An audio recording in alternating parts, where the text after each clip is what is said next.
Sa matarik na bahagi ng kabundukan at sa taas na 30 hanggang 50 talampakan.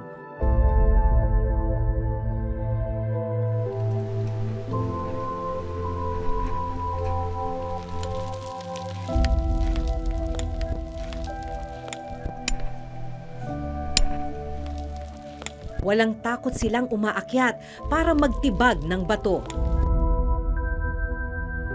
Buwis buhay para sa batong bubuhay sa kanilang mga pamilya.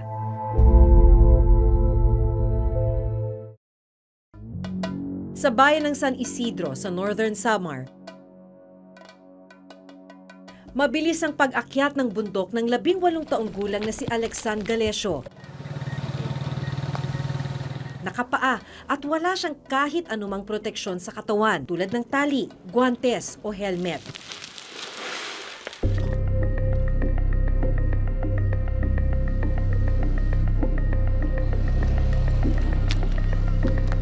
Mahigit 1 taon pa lang niyang ginagawa ang pagtitibag ng bato, pero parang bihasa na siya. Kailangan daw niyang gawin ito para makatulong sa lola niyang nagpalaki sa kanya. Dahil sa hirap ng buhay, tumigil na sa pag-aaral si Alexan. Walang pera. Gusto kong umahay kasi dahil walang pamasahe.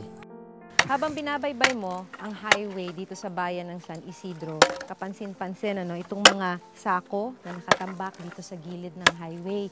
Itong mga sakong to, ang laman ay mga pinitpit na bato. Dahil ang pagtitik-tik ng bato ay nagsisilbi na rin kabuhayan ng marami sa mga residente dito. Ang mga naiipon nilang graba, binibili ng mga construction company. Ginagamit ang graba sa pagtatayo ng mga bahay, gusali at maging mga tulay at kalsada. Maghapon, nakaka-30 sako. Oo. Mahirap naman. Masakit sa kamay. Yung braso mo pa, at pag-uupo, yung balakang, sakit. Pag hindi ka sanay, nakakatakot rin. Dahil baka matalsikan yung mata.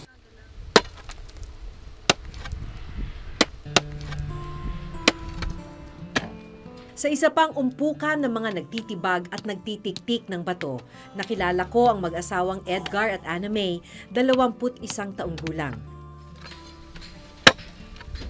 Napagkakasya ba yung gastos ng... Minsan, hindi. Pumunta ng tindahan para mangutang. Sa hirap ng trabaho, hindi pa rin magkasya yung panggastos. Opo.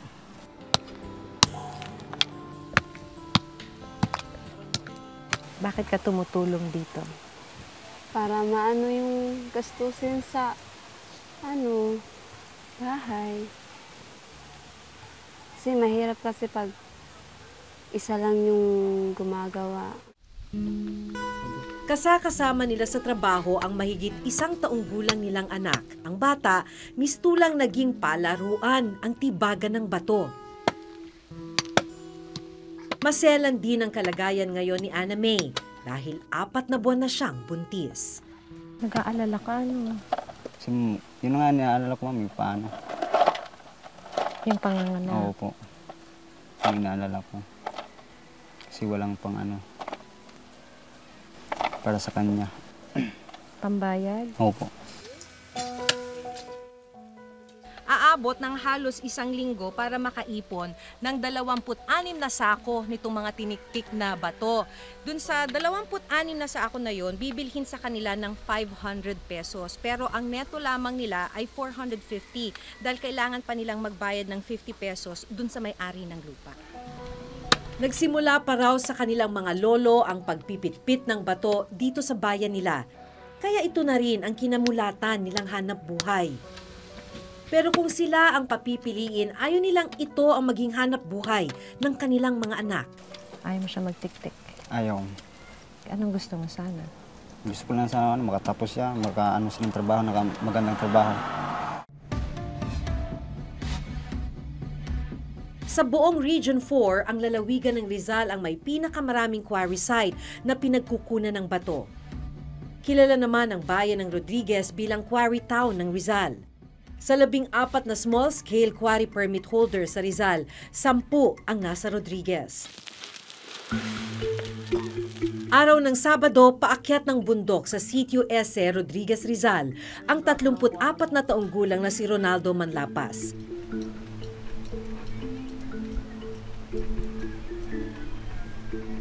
Wala rin siyang anumang proteksyon sa katawan. Isang maling hakbang, pwede siyang mahulog sa kanyang kamatayan.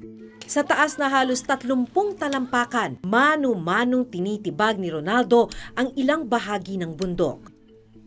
Alas 5 pa po ako nagatibag. Alas 8:30, tigil na ako. 6 years, nagpipit-pit kami dyan. Hindi nagtatapos sa pagtitibag ang trabaho. Dahil pagkagulong ng malalaking bato sa paanan ng bundok, magiging abala naman ang mga taga-pitpit o taga-tiktik ng bato. Kabilang ang asawa ni Ronaldo na si Riza at ang 11 taong gulang niyang anak na si Nonoy. Minsan tumutulong pag tapos na ako maglaba. Tapos yung anak ko pinapawakan ko sa isa kong dalagita para makadagdag po sa makarami. Pinapatulong-tulong ko po para medyo mabilis-bilis kagawa. Dahil sa hirap ng buhay, napilitang tumigil muna sa pag-aaral si Nonoy. Kinder lang ang inabot niya. Sumusugat po. Nagpipit-pit po ako, natatamaan ako sa kamay. Bakit ka nagpapatuloy magpipit kahit masakit? Para lang po makatulong kan mama, saka kan papa. Siyempre, minsan nalulungkot, minsan umiiyak kasi nga napapagod din po siya. Kaya ang ginagawa ko po, pag humingi sa akin tudo, bigay na lang pa ako para maano na lang siya, malibang sa pagkain. Sa ibang bahagi ng bundok, makikita ang iba pang residenteng umaakyat at nagtitibag ng bato. Pag tag-ulan doon, di kami lumalapit doon kasi nag-landslide po yan eh. Nagalaglagan yung mga bato. Marami po namatay dyan. Natabunan doon sa nag-bar doon yung bato. Malaking bato na tumabon sa kanila. Sa kabila ng naranasang panganib, nagpapatuloy pa rin sa ganitong trabaho si Ronaldo. Kahit delikado, nagtatrabaho pa rin. Kasi para sa mga bata, pangkain lang. Dahil Sabado at walang pasok, karamihan ng mga naabutan naming taga-pitpit ng bato, mga batang anak din ng mga taga-tibag ng bato. Para po pambaon ko po, tsaka po bibigay ko po kay mama yung matitira po. Bakit di ka na lang maglaro o ano? Hindi naman po ako magkakapera doon sa laro. Magkakasugat lang ako doon. Sa isang araw, hindi bababa sa 5 truck ang nagkakarga sa Sitio S. Pero nitong mga nakaraang linggo, matumal daw ang kita. Pag walang karga, walang bigas, mahirap hanap ng pangbigas dito. Ang mga naipong graba ni na Ronaldo, 2 linggo nang nakatenga. Minsan isa, minsan wala eh. Kaya natambak yung materialis ko doon dahil wala naghila ngayon eh. Minsan pag wala kaming nangungutang na lang po kami. Pag nakargahan po kami, saka po kami nakabayad. Nitong Lunes, maswerte si Ronaldo dahil sa wakas may bibili ng mga graba. 69! Matapos sukati ng ahente o middleman, binayaran si Ronaldo ng mahigit 4,600 piso para sa 70 sako ng graba. Katumbas nito, nasa 300 pesos sa kada araw na pagtatrabaho nila sa loob ng 2 linggo. Tama-tama na po pagbili ng budget din. May isang linggo talaga na walang kita kasi pag walang pumasok na truck, wala talaga ng income. Pagpatak ng alas 12 ng tanghali, magpapalit lang ng uniforme si Aaron at diretso na sa quarry. Tinutulungan ko po papa ko eh. Hindi po nauubos kasi kailangan po maubos yung pitpitin bago umuwi. Malaki po makukuha ang pera.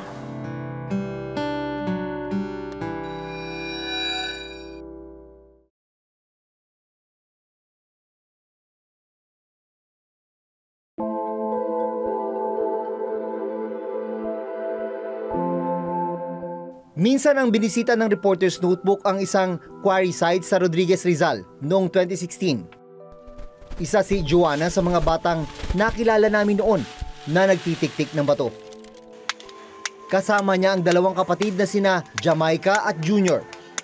Habang ang kanilang mga magulang na sina Jonas at Erica naman ang nagtitibag ng bato. Ang mga murang katawan ni na Joanna batak na sa pagpipitpit, pagbuhat, at pag-iipon ng buhangin at bato.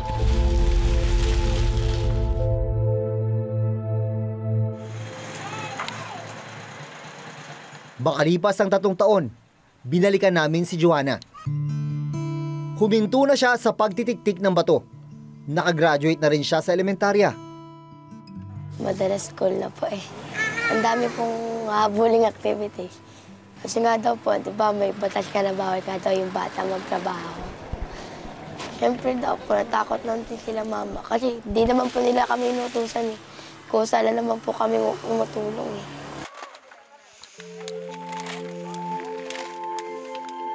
Ang mga magulang ni Joanna ang nagpatuloy sa kanilang kabuhayan.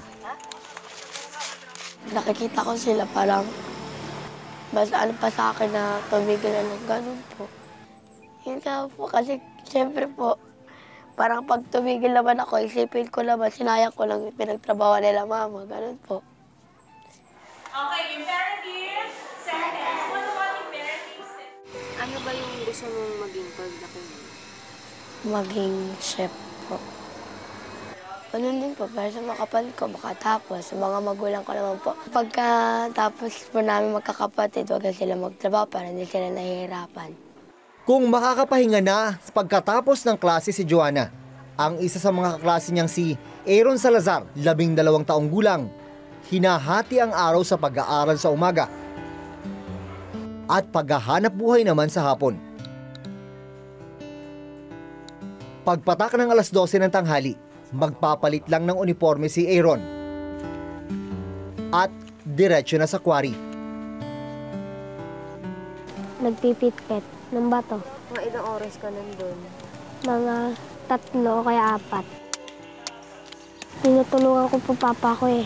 Hindi po nauubos kasi kailangan po maubos yung pitpitin bago umuwi. Malaki po makukuha ang pera.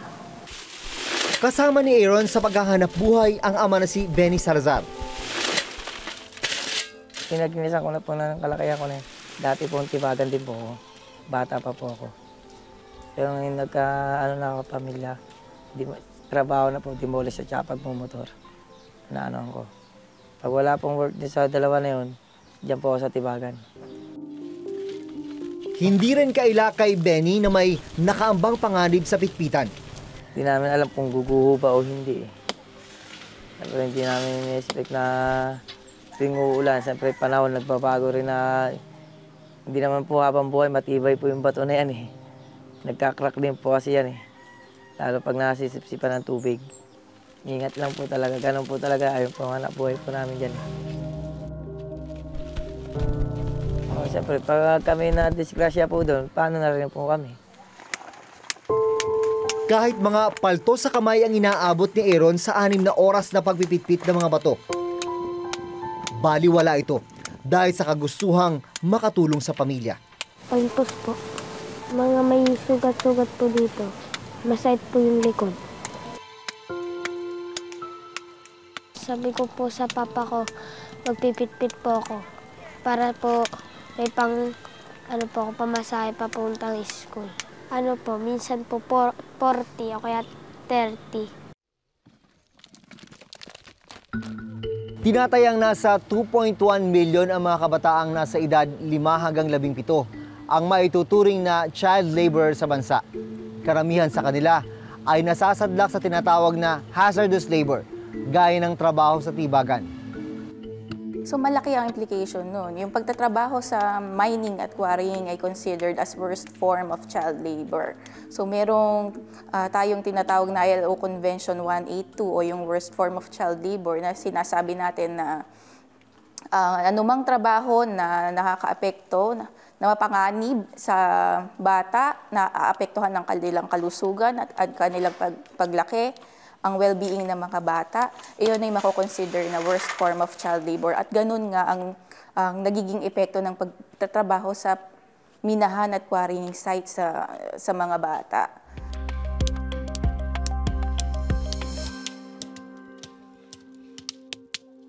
Ano yung gusto mong maging paglaki mo?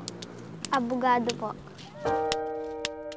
Para makatulong sa mga mahihirap.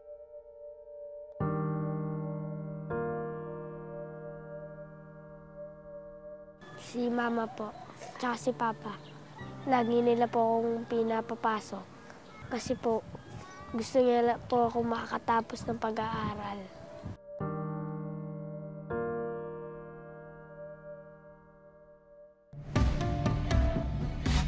Ayon sa datos ng Mines and Geosciences Bureau, MGB, noong 2016, umabot sa kabuuang 6.1 billion pesos ang kita ng Pilipinas mula sa mga quarrying activities. Pero kakarampot lang ang kinikita ng mga nagtatrabaho sa mga tibagan ng bato.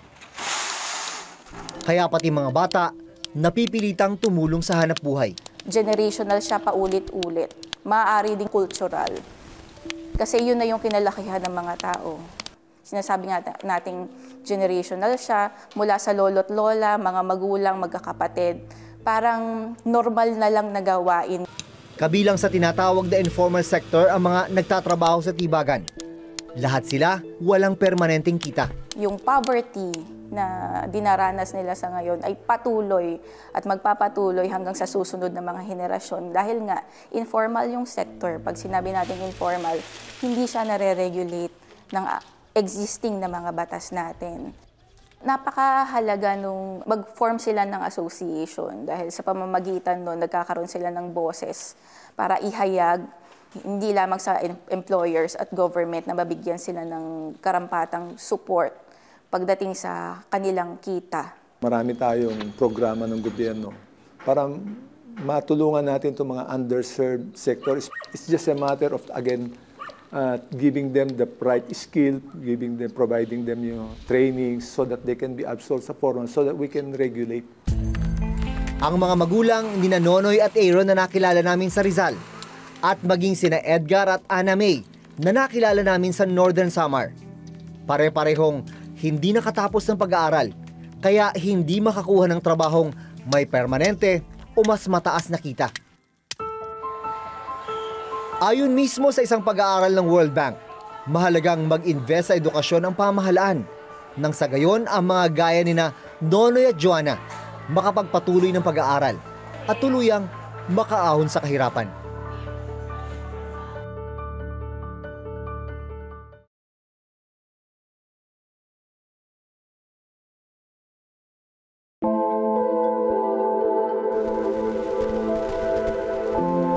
Buwis buhay ang hanap buhay ng mga nagtitibag ng bato. Dahil wala namang ibang mapagkakakitaan. Araw-araw nila itong sinusuong, mabuhay lang ang kanilang mga pamilya. At pati mga minor de edad, napipilitang magbanat ng buto. Ang malungkot, sa kabila ng kanilang pagsisikap, hindi pa rin sumasapat ang kanilang kita. Hanggang sa susunod na Huwebes, ako si Jun Veneracion. Ako si Maki Pulido at ito ang nakatala sa aming Reporter's Notebook.